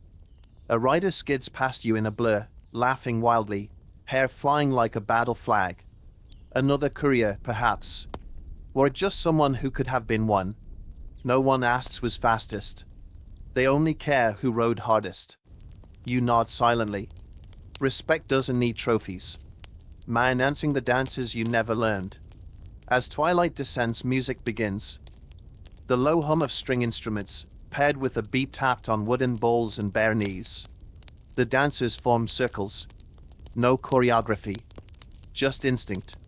One woman grabs your arm, pulling you in. You stumble. You're not a dancer. Your legs know only the saddle. But still. You move. You shuffle, turn, almost trip. They laugh, not unkindly. And for a moment, you're not a messenger. You're just a man or woman caught in the warm spin of shared joy. And honestly, you needed it more than you knew. Crystal shamans, smoke, and blessings. Later in the evening, as the fires burn low and the beer runs out, the spiritual side of celebration begins. A small crowd gathers around a figure cloaked in fur and beads. A shaman. They burn herbs, strange, sharp-smelling things that make your eyes sting. They chant in a voice that sounds older than the wind. You don't understand the words, but you feel them. A woman nudges you forward. The shaman locks eyes with you, then nods. He dips his fingers in ash, draws a small symbol on your forehead. A blessing. You don't ask what it means. You don't need to. Sometimes, the road blesses you in silence. Scroll and then back to the message. Just before dawn, while others sleep off drink and dancing, you quietly saddle up. You're not expected to help clean. You're not expected to stay. You were never part of the village. Just a ghost who passed through its laughter. You tighten the straps. Check your satchel. The message is still there. Unopened. Undelivered. But a little closer now to its final home. And somehow, you feel a little lighter. Not because the scroll weighs less, but because joy, even borrowed joy, makes the ride feel shorter. Festivals never last. The dust settles. The firewood burns down. The drums go quiet. And the road stretches on. In part 12, the 1%, what life's like when you're born rich, worshipped, and practically a god. We ride into the world of those who don't ride at all. Those who send messengers but never become one. For now, let the echoes of music trail behind you. Like the scent of fire on your cloak. The road curves gently toward a palace. Not a fortress. Not a station. Not a village wrapped in wool and smoke. This is different. Carved wood. Painted walls. Hushed voices. Golden trimmings on garments and horses, and even, if you look closely, they're drinking horns. You've arrived in a place where riders do not ride. Where scrolls are received, not delivered. Where the people who write messages never need to carry them. Welcome to the world of the 1%. Crown, what is it like to never travel? Imagine this. You are born into a yurt 10 times larger than your neighbors. Your cradle is carved. Your milk is from the best mare in the herd. Your name, before you've even spoken, is whispered across provinces. From your earliest days, others move for you. You don't ride unless it's ceremonial. You don't walk unless someone is watching. You don't sweat. You don't cook. You don't carry. And you definitely don't deliver messages. You create them. You command them. You send them out like arrows, trusting that someone like me, someone like you, will carry them into the wind. Camping the imperial court on the move. Now, here's the twist. Mongol nobility didn't build cities the way others did. Their wealth moved. Their palaces traveled. Some aristocrats lived in rolling courts, massive caravans of yurts and carts and cattle and people. A city on the move. They brought singers, fur tents, servants who walked for days, entire kitchens and bathhouses on wagons, and they expected news to reach them no matter where they roamed. So what did that mean for you? You had to find them. Not just ride to a city, but ride into a moving kingdom, hidden somewhere between rivers, forests, and the great unknown. And when you did, when you arrived dusty, tired, cold, they nodded once, took the scroll, and you were dismissed. Wrap gifts you never touch. Occasionally, you were trusted with something more than a message. A gift. From one noble to another. A peace offering. A subtle insult. A flirtation. A bribe. And the contents? Rare fabrics from Persia. Jewels sewn into saddlebags. A single bottle of aged honey wine. Or a tiny falcon, trained to land only on the sender's wrist. You never opened them. But you imagined them, carefully. Because the more beautiful the gift, the more dangerous it felt. You carried luxury on roads paved with mud and hunger. And that contrast? It stayed with you. Farpaloon, what do the rich think of couriers? To them, you're invisible. A pair of boots at the edge of the carpet. A bowed head delivering words they barely remember. But sometimes, one looks at you. Really looks. Maybe a young noble curious about the outside world. Maybe an old one who once rode before their title caught up. They ask, was the ride difficult? Did you see the storm by the eastern lake? How many horses did you use? And you answer softly. They nod, lost in thought. Maybe even a little jealous. Because your life is simple. but it's yours. And theirs? Bound by etiquette, by robes, by power too heavy to carry. Ice Cube Palace doesn't keep you warm. The truth is, you wouldn't trade. Not really. Because behind the silk and silver is something cold. Their scrolls are written by scribes. Their meals taste the same every night. They are watched, measured, obligated. They send messengers not because they're free, but because they're tracked. You choose when to wake. You sleep beneath the stars. You know the land not through stories, but through blisters. You eat what's given, and sometimes that's joy itself. And when the road calls, you go. Always. Scroll they will never know. They'll never know what it's like to watch the sun rise alone from a frozen hilltop. Share dried meat with a stranger who doesn't speak your language. Sing to your horse in the dark, just to calm your own nerves. Deliver a message that changes someone's life, without ever hearing the reply. They don't know the road. Not like you do. And maybe they wish they did. You leave the palace quietly. The air smells of incense and perfume. You adjust your satchel. Your horse snorts gently. Back to the road. No one cheers. No one waves. But you ride forward, as always. Because the road doesn't care about silk robes or gilded tents. It only asks one thing. Will you carry the message? And you always do. Coming up next. What if you had something others wanted to steal? In part 13. Tomb raiding, Egypt's oldest get-rich-quick scheme, and why it almost always worked. Just kidding. Wrong civilization. Let's correct that. Coming up next in your journey. Part 13. Tomb raiding, the Mongol way to lose a scroll, and why it rarely happened. Because sometimes, even messengers were targets. But the best? They were shadows. And shadows are hard to catch. The palace has long disappeared behind you now. The roads are dusty again. The sky is blank. And your thoughts have shifted. Because sometimes, carrying something valuable means being seen. And out on the lonely routes, where trees are sparse and help is hours away, being seen can be dangerous. Not from armies. Not from nobles. But from thieves. Bandits. Drifters. People who know exactly what the YAM system carries, and what it's worth.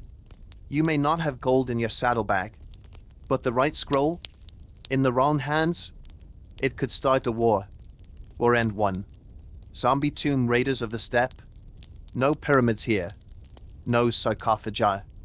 But Mongol lands still had secrets buried beneath them. And no, this part of the story isn't about little tombs. It's about messengers, who were sometimes treated like they were carrying treasure.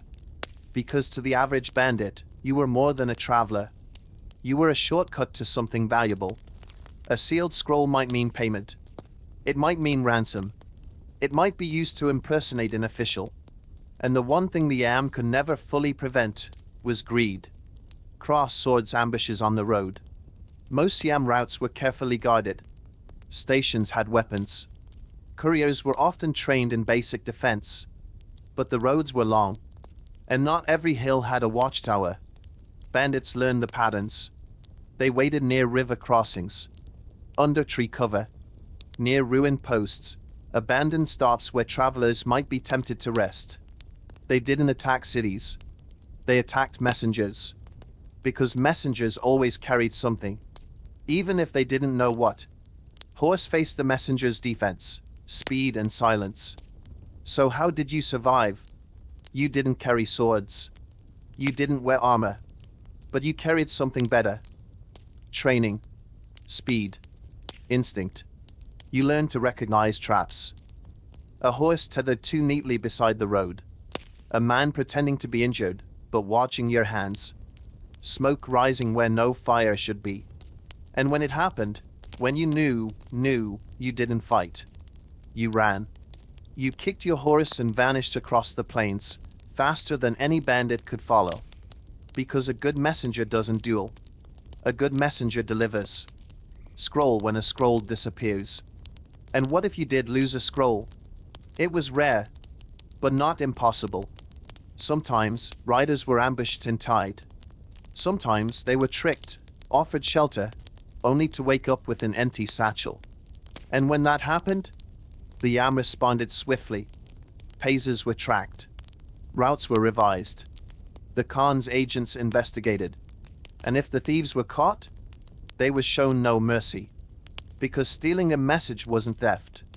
It was treason. And treason, in the Mongol Empire, was a shortcut to the afterlife. Mage the scrolls that protected themselves. Strangely, many scrolls were protected, not by locks, but by design. Some were written in code, marked with unique ink that vanished underwater, split into multiple parts, carried by multiple couriers, wrapped with thread in a pattern only the recipient would recognize. A stolen scroll was often useless, unless you knew what to do with it. And most bandits didn't. They were looking for gold. Instead, they found instructions for wheat storage, or a poem about goats. They gave up quickly, which is why the best couriers learned something surprising. The less important you looked, the safer your cargo became. Bust to silhouette the art of being forgettable. You wore plain clothes, rode plain horses, carried no ornaments, didn't speak unless spoken to. In fact, you looked so ordinary that no one remembered your face the next day. And that was the point. Because the greatest skill of a Mongol courier wasn't riding fast. It was riding invisible. If a thief didn't see you, didn't remember you, didn't notice you passing, then your message would survive. And in a world of chaos and ambition, invisibility was power. Luggage you still carried on, even knowing the risks you still rode. Because the scroll must reach its destination. The word must travel. The empire must breathe. And maybe that's the strangest part. You carried things others tried to steal. You faced silence, storms, and ambushes. But still, you saddled up each morning. Not because you had to, but because you believed in the message. Even if you never read it. The road is quiet again now. The sun dips lower, casting long shadows. You hear your horse exhale, steady and calm. Tomorrow, there might be bandits. Or storms. Or nothing at all. But tonight you rest. Message intact. Mission unchanged. Coming up next, we'll step off the trail for a while and explore what nature was like on the steppe. In part 14, snakes, scarabs, and sacred cows, nature in ancient Mongolia was trying to kill you, respectfully. We meet the wild things, both real and imagined, that shared the path with you. Rest well, silent rider. The night is on your side. You wake before the sun. Not because of duty, though that's always waiting, but because the world itself stirs you. Birds call from invisible perches. Grass shivers with morning wind. And the earth beneath your mat feels alive. Because it is. You're not alone on the steppe. You never have been. Nature travels with you. Sometimes it helps. Sometimes it doesn't. And sometimes it tries to kill you, politely of course. So tonight, let's take a break from bandits and scrolls. And turn our gaze to the wild company of Mongol messengers.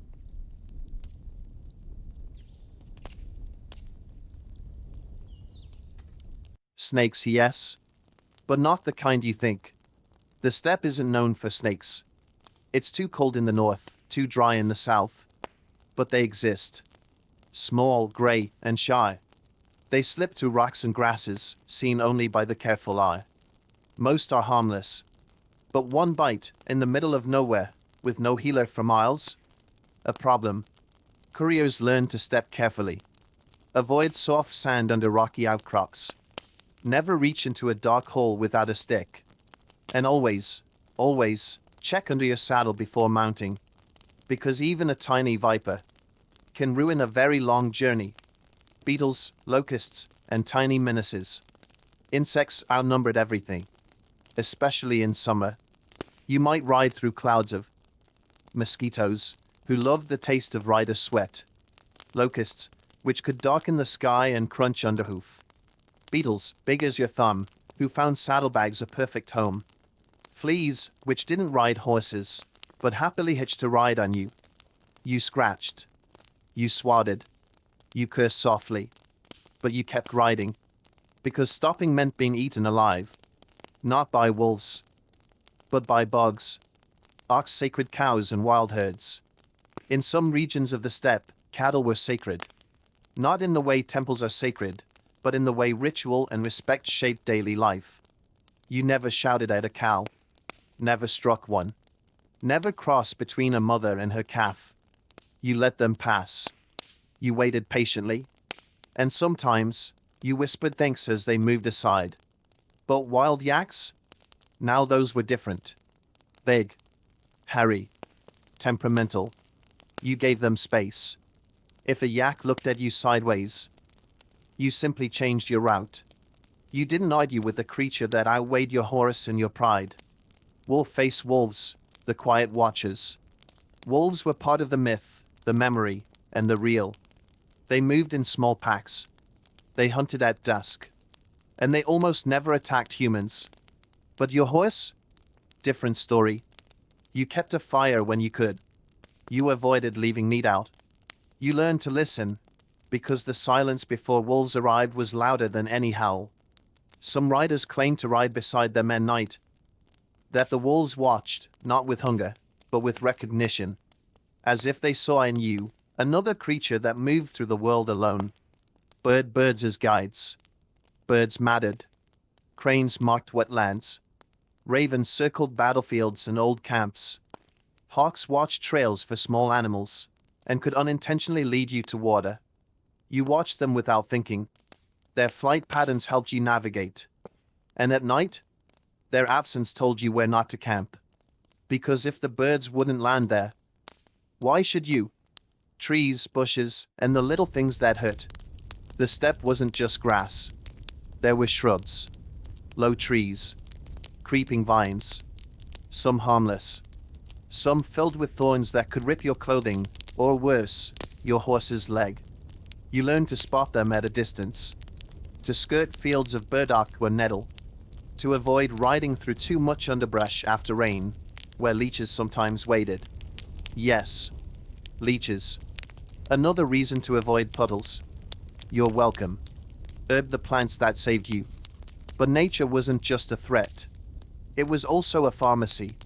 You learned to chew bitter roots to calm your stomach, to crush certain leaves to ease an insect bite, to gather herbs, mint, juniper, wormwood, used in teas at the stations. Elders taught you what to eat, what to avoid, what to rub into a bruise. And those small tricks? They were often the difference between continuing and turning back. Fairy spirits in the trees. Not everything was flesh and bone. The Mongols believed the land had spirits, not gods, but presences. Some lived in trees, some in rivers, some in the wind itself. If you stumbled into the wrong grove, you left an offering, a coin, a braid of horsehair, a few drops of milk. Not because you believed the tree would wake up and judge you, but because you respected the road, and everything on it, seen and unseen. Footprints, and then there were the strays. Every once in a while, you found a companion, a dog with tired eyes, a bird with a clipped wing, even a half-wild cat that decided your saddle looked comfortable. You didn't take them home. There was no home, but you shared your meat, gave them warmth, and let them walk beside you for a while. Because sometimes, even a lonely messenger needed company. You ride on. The wind shifts. The scent of pine gives way to dust again. And somewhere behind you, a hawk cries once, then disappears. You're still here. Nature didn't stop you. And in its own way, it walked beside you. Coming up next. What happens when the ride is over? When the scroll is delivered? And there's nothing left to carry? In part 15. Retirement plans.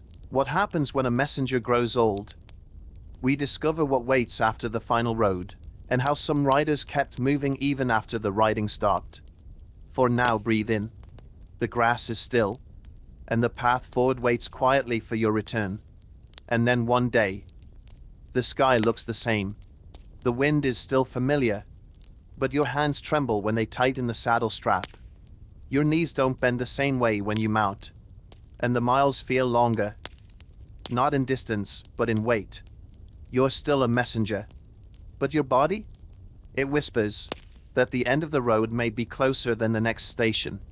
What happens then, when the scrolls are no longer handed to you? When the horse is passed to someone younger? When your name becomes one of those spoken quietly in the corners of the yam house? What does retirement look like for someone who never stayed still? Not all riders vanished. Some couriers simply disappeared. They rode into fog, into war, into history, never seen again. And that, too, was part of the life. But others? They found ways to return, to settle, to slow down, gently, because even those who lived by motion eventually needed rest. Station masters, the riders who stayed. One path led to the yam stations themselves.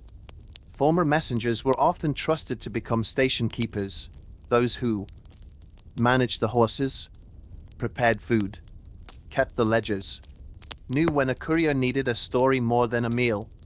They understood what riders needed, because they had once needed the same. They didn't talk much, but when they did, they taught wisdom that no scroll ever carried. A young courier would arrive, tired and green, and the old man at the fire would simply say, "Don't ride harder, ride smarter. Trust your horse more than your thoughts. Keep your scarf dry. Always." And then, he'd go quiet again. Sheaf of rice, some returned to herding. Others left the road entirely. They went back to herding goats or sheep. Not for profit, but for peace. There was something comforting in the rhythm of pasture life. In moving slowly, deliberately, not because of urgency, but because the grass asked it. Their stories drifted with the campfire smoke. Youngsters gathered to hear them tell of snowstorms survived, bandits outrun, strange scrolls carried to kings and khans. They were no longer messengers, but they were still carriers. Of memory, of experience, of silence turned into wisdom. Threads, some became tailors, potters, shoemakers. Hands once used to grip reins and clutch scrolls found new work. They stitched. They shaped clay. They worked leather. And in every boot they repaired. Every bowl they glazed. There was something familiar. Endurance. Because riding made you patient, quiet, detail-oriented. And those qualities, they didn't fade with age. They simply changed form. Open book, others became storytellers. Rare but real. Some former couriers wandered from village to village, no longer carrying messages from rulers, but stories from the past. They told of cities burning, of wolves watching, of messages that made men cry, of scrolls that never reached their destination, but changed lives anyway. They carried no satchel anymore, but their voice? It became their new cargo. One rider told his tale so well, it was said he could make a tired horse stop limping just by whispering to it. No one knew if that was true, but everyone believed it. Because belief, like a good message, travels faster than fact. How the empire thanked its couriers. And what of official honors? Well, Mongol messengers were not decorated with medals. There were no statues, no fanfare, but they were remembered. Some were granted land, a small plot to farm, a pair of fine horses for their grandchildren, or a place of respect in the local hall. Sometimes, if a message they carried had changed history, they were given a silver paisa, no longer active, but engraved with their name. Not for access, but for honor. Something they could hold decades later and say, "This meant I mattered," and that was enough. Crescent Moon would never left them. Even in retirement, certain things never changed. They still rose early, still looked at the sky to guess the weather, still checked their saddles, even if they no longer rode. And sometimes, when the wind blew a certain way, they'd close their eyes, just for a second, and remember the rhythm of the huzz, the feel of the scroll beneath their cloak, the knowledge that somewhere far away, Someone waited for the message. And in that moment, they were young again. Now the fire is low. The path ahead is quiet. You're older now. But the journey isn't over. Because even if the road no longer asks for your feet, it still welcomes your memory. In the next part of our ride, part 16, the psychology of loneliness, riding alone for weeks on end, we explore what happens in the silence between scrolls, the solitude no one trains you for, and how riders kept their minds whole when the world got quiet.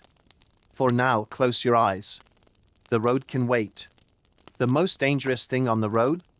It wasn't the wolves. It wasn't the cold.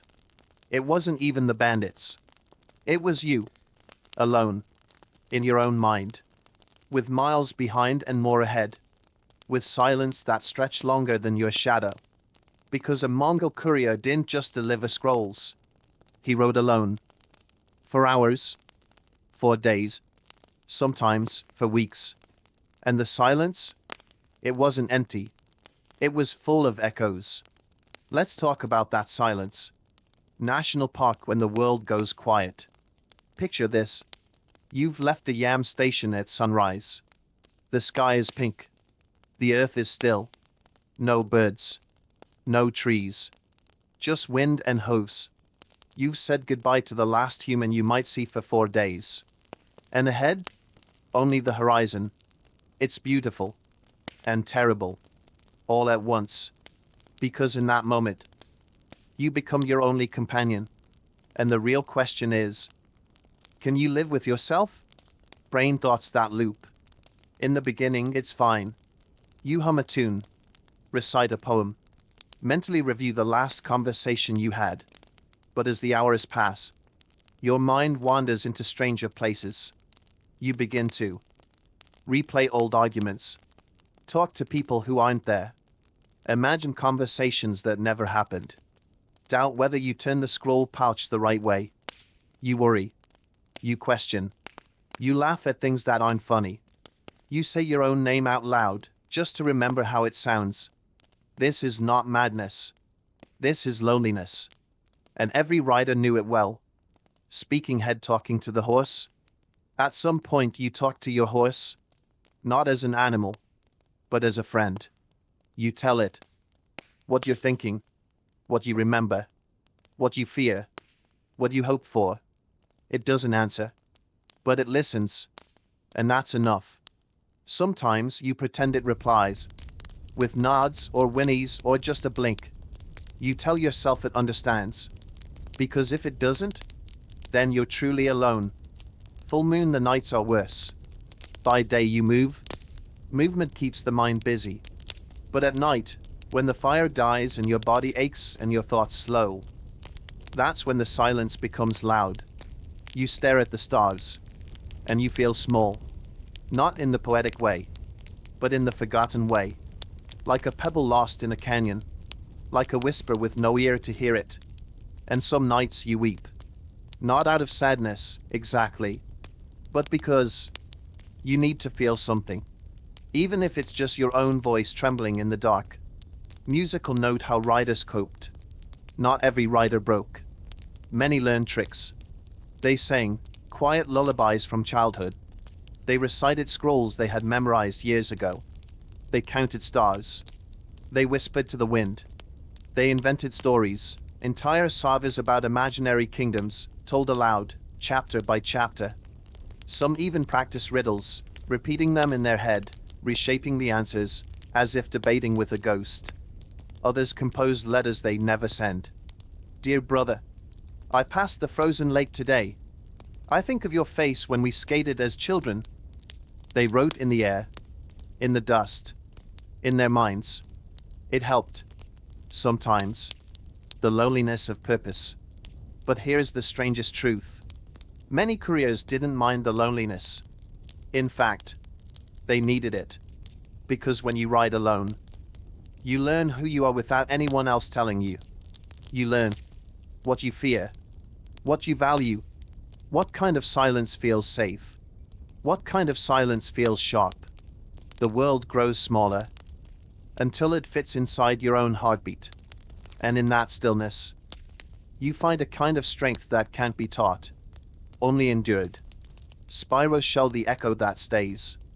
Even after the journey ends, even after you return to cities, to voices, to fires shared with others, the silence stays. You carry it like a shell in your chest.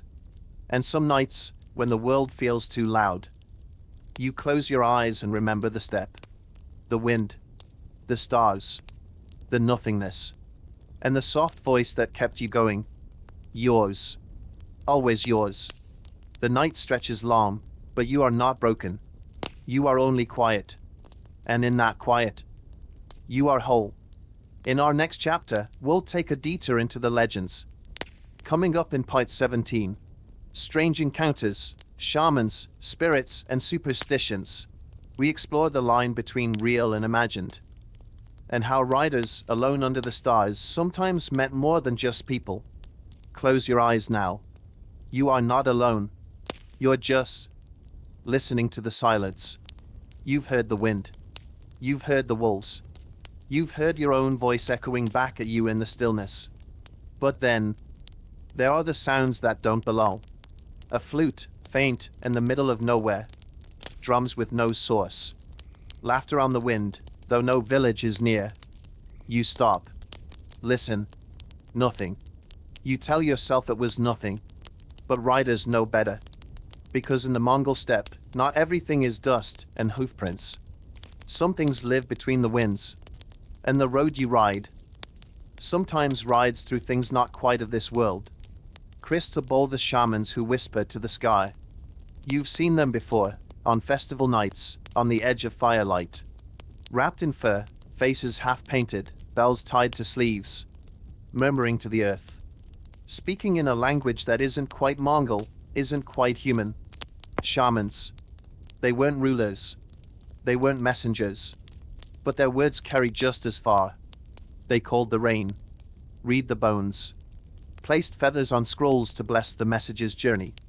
Some couriers refused to ride until a shaman had touched their pesa. Others carried small pouches of sacred soil or herbs, tokens from the spirit world.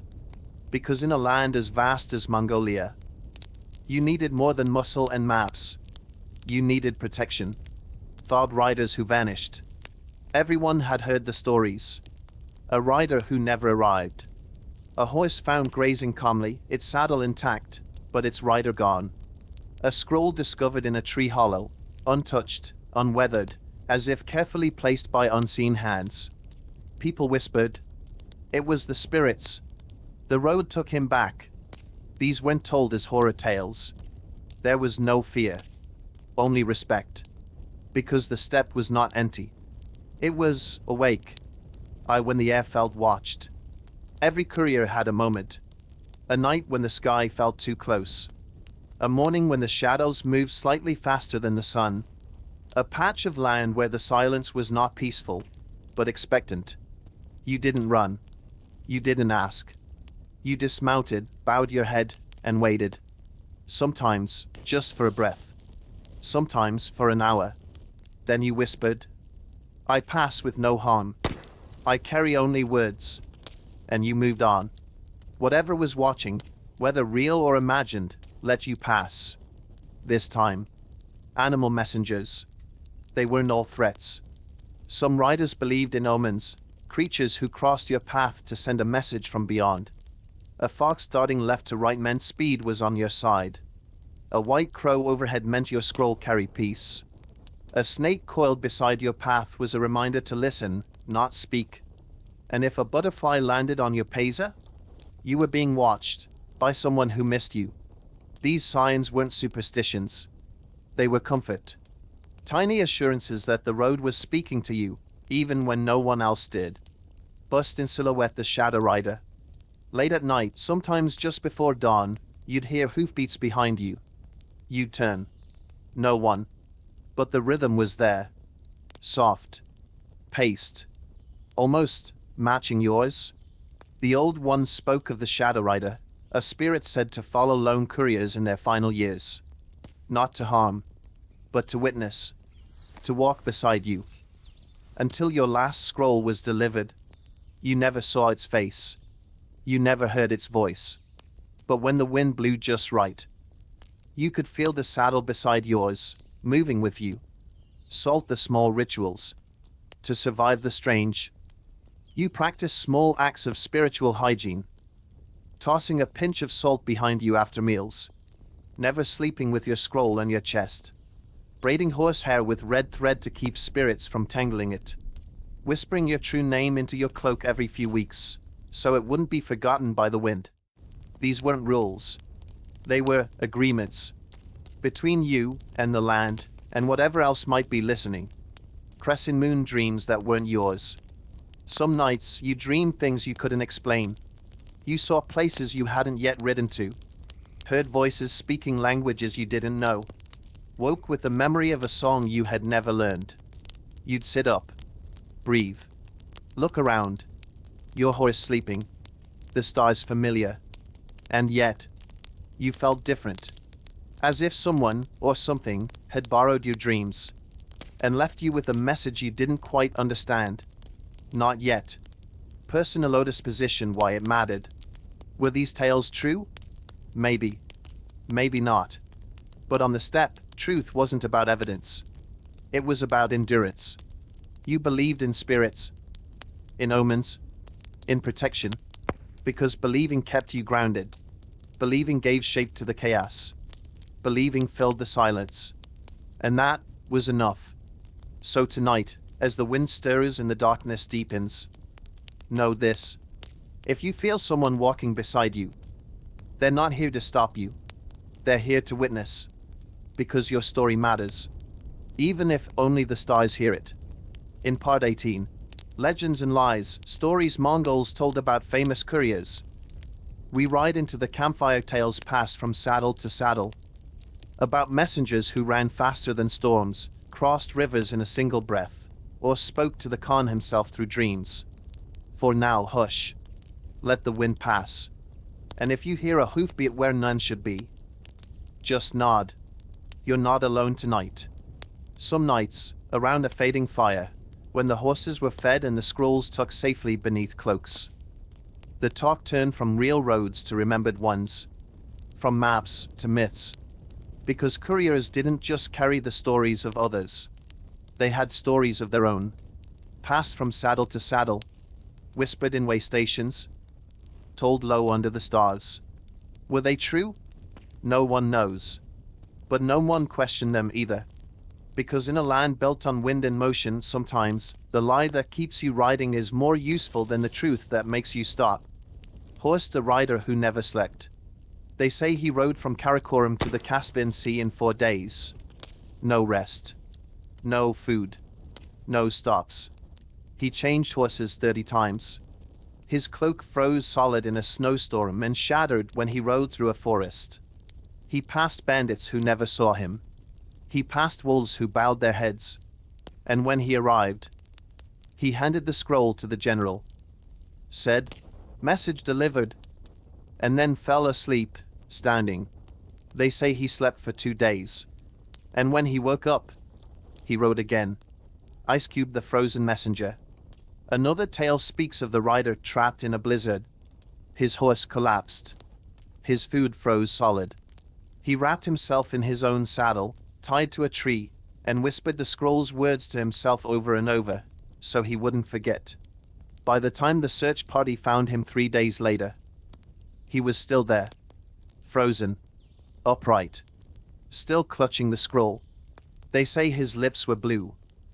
But he was whispering the message even in death. Waterwave the river runner. One story tells of a young courier who came to a flooded river. The bridge had broken. No boat. No other path. The message had to arrive by dawn. He whispered to his horse. Tied the scroll inside an oiled pouch, tucked it under his vest. And then he swam. The river pulled him under twice. Ice scraped his skin. The scroll nearly floated away. But he reached the far bank. Shaking. Soaked. Alive. And delivered the message with a single word. Done. They say the horse reached the other side on its own. A day later, Wolf faced the wolf friend. There's a quieter story. of a woman courier who rode alone through a region full of wolf tracks. One night she lit no fire, made no sound, curled under her horse and slept light. In the morning, she woke to footprints in a circle around her. Wolves. Dozens. But they hadn't attacked. In fact, they had stood guard. She said nothing when she reached the station, but when asked why she carried a wolf fawn tied to her saddle, she only smiled.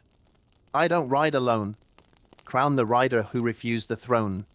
A story few believe, but all love. One day, a courier was summoned to the palace.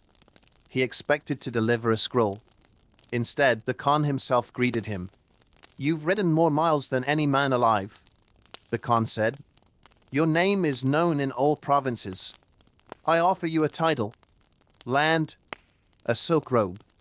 The rider bowed, then shook his head. "Thank you, but I'd rather ride." And before anyone could object, he turned, mounted, and galloped out of the palace gates. No one saw him again. Some say he still rides, just slower now. Sparkles the messages that changed nothing. Not all stories are grand. Some riders carried scrolls for weeks, across war zones, through storms, only to arrive in here.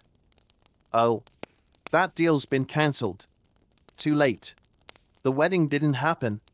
Wrong address. And those riders?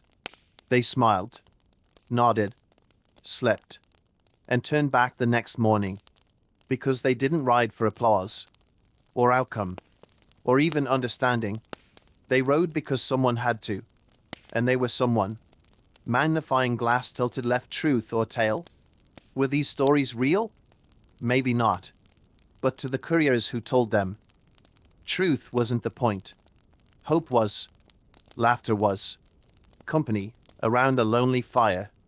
Because when you live on the edge of the map, sometimes you need to believe in a rider faster than wind, or a horse that could leap over mountains, or a message so important even death couldn't stop its delivery. You finish your story, the fire dies down, the others sleep, but you stay awake for a moment longer, staring at the stars, and wondering if someday you'll become a story too. In part 19, The Fall of the Yam, Why the Mongol Mail System Died, we ride into the last years, when the horses slowed, the scrolls faded, and the world moved on. But for now, sleep. The road remembers, and legends never really stop riding.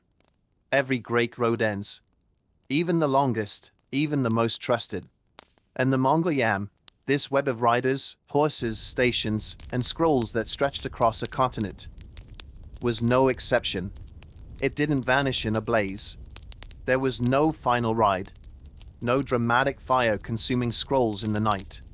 It faded slowly, like hoofprints in sand, like smoke rising from the last station fire, like the voice of a rider who stops speaking mid-story and never starts again. A system too big to hold. The Mongol Empire was vast, too vast, perhaps. From Courier to Hungary, from icy rivers in the north to scorching deserts in the south. 1,000 cultures, 100 languages, one dream of unity. And the Yam tied it all together. But empires stretch and stretch until they fray. Internal divisions grew. Rival khans disagreed. New kingdoms splintered off. Borders shifted. And suddenly, a messenger who once rode in peace now needed permission, or worse, protection. The road no longer belonged to one empire, and the Yam could not survive without shared trust. Charred decreasing stations left unused, as trade routes changed, and provinces lost funding. Yam stations began to disappear. First, the remote ones, then the forgotten ones, then the ones where riders used to gather for tea and warmth and stories. You'd ride for hours, hoping to find a warm fire, a bowl of broth. Instead, an empty hut, a dry well, a broken fence. No horses, no one. You'd sleep outside. Again. Not because the road was harsh, but because the road was neglected. Horses without missions. The horses noticed first. They stood tied too long, unexercised, unchanged. Some were sold. Others were left to wander. A few became property of local warlords. The system that once rotated tens of thousands of mouths with military precision now creaked like a rusted wheel. There were still scrolls, still messages, but fewer riders, fewer paths, less urgency. The Empire no longer listened with one ear. It had become a chorus of disconnected voices. And the yam, once the heartbeat, now barely murmured, scrolled the rise of other ways. Other methods emerged. Local messengers, smaller networks. Paper now moved by merchants instead of couriers. Information was exchanged in taverns and temples. Letters were no longer guarded like treasure. The world had shifted. People stopped trusting strangers with their secrets. And the message, once sacred, became ordinary. And when that happened, the yarn didn't make sense anymore. Bust in silhouette the forgotten riders. Some couriers tried to keep riding. They clung to their old paces, polished them like relics, hoped they would still open doors. But when they arrived at stations that no longer existed, they had to turn back. They weren't arrested. They weren't attacked. They were simply ignored. And for a messenger, being unseen is worse than danger, because a message that no one receives is a message that never existed. Japanese Castle, the last known scroll. There's a story, unverified of course, about the final scroll ever carried under the true yam. It wasn't political. It wasn't urgent. It was a letter from an aging general to his son. Just a simple note. The horses are fewer now. The sky looks different. But the wind still sings to me when I ride. I hope you hear it too. It was delivered. Quietly. Successfully. And after that, nothing. No more scrolls. No more riders. Only silence. The stations that became villages. Some yam posts transformed. They were absorbed into growing towns. They were repurposed for fences. Their wells claimed by farmers. Children played where messengers once rested. Goats grazed where maps were unrolled. No one remembered what the building was. But sometimes, on certain days, an old man would sit nearby, watch the wind move through the tall grass, and say quietly, "I think this was once a place where the world was smaller. Compass what we lost." The fall of the yam wasn't just about messengers.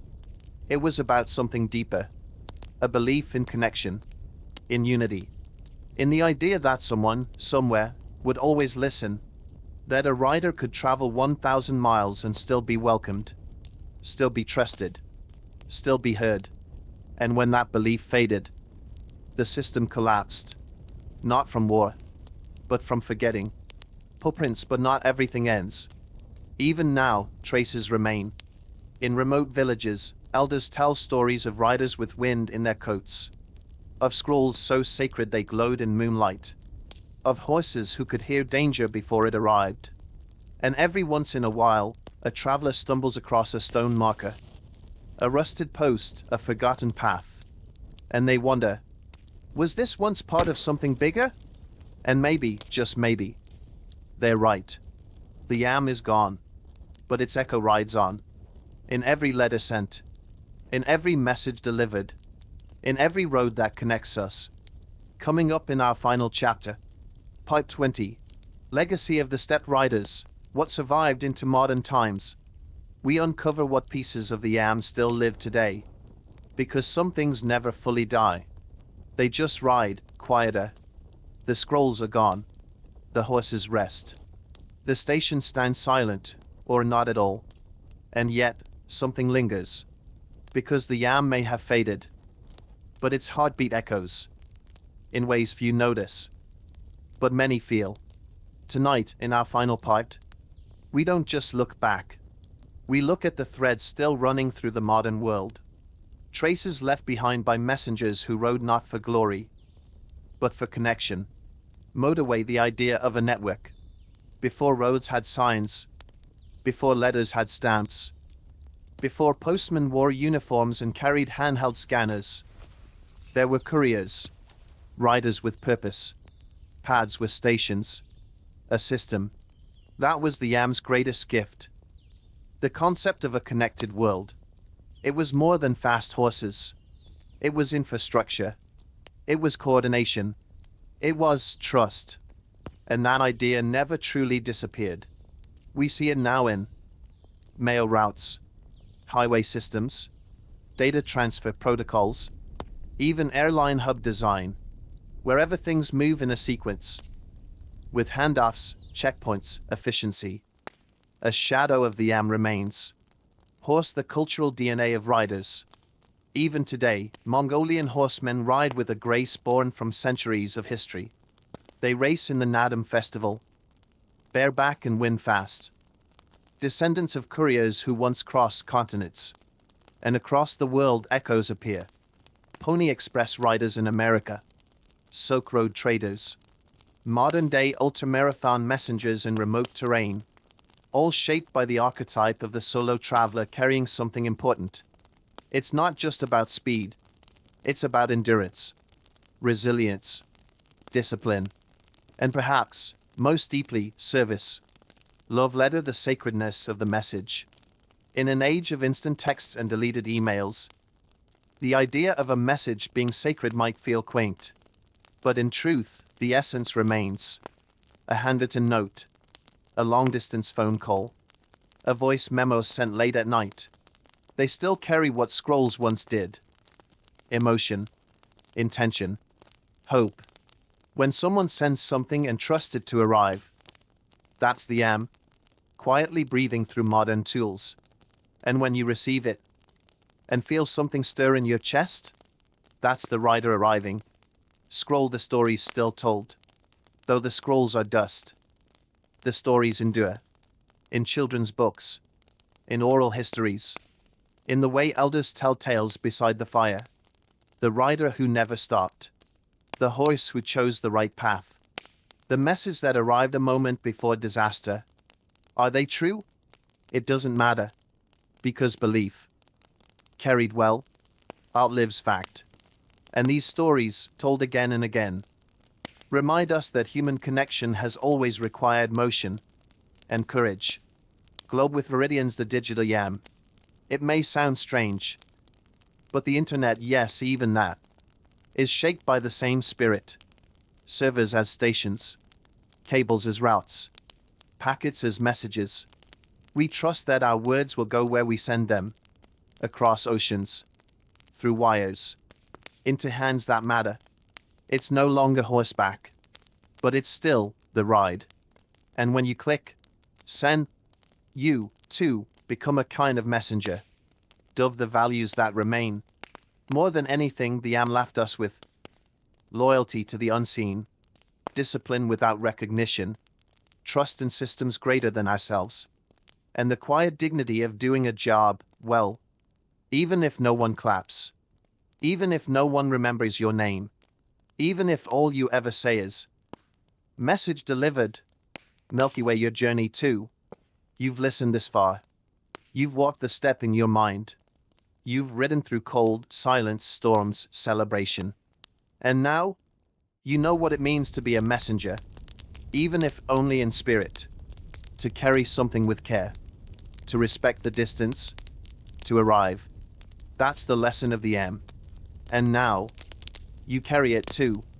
So sleep well, rider. The message has been delivered. And the road, for tonight at least, can finally rest. Candle, end a story. Thank you for riding with us.